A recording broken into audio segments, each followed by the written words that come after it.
बीड जिल्ह्यातील मस्साजोगचे सरपंच संतोष देशमुख हत्ये प्रकरणात मात्र अनेक राजकीय लोक अडचणीत आले आहेत।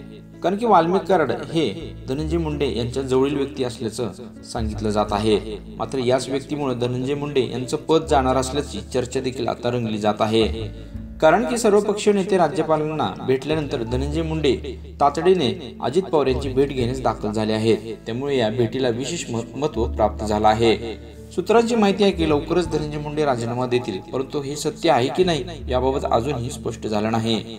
कारण की धनंजय मुंडे हे कोणत्या कारणाने अजित पवारांची भेट घेण्यासाठी दाखल झाले आहेत, तसेच त्यांनी अजित पवारांची आधीच वेळ घेतली होती का याविषयी माहिती मिळू शकली नाही। मात्र सर्व पक्षीय नेत्यांकडून धनंजय मुंडेच्या राजीनाम्याची मागणी सातत्याने होत असल्याने याबाबत अजित पवारांसमोर मुंडे आपली बाजू मांडण्याची शक्यता वर्तवण्यात येत आहे। त्यामुळे भाजप आमदार सुरेश धस यांनी राज्यपालाच्या भेटीनंतर थेट धनंजय मुंडेंना आता टार्गेट केलं आहे।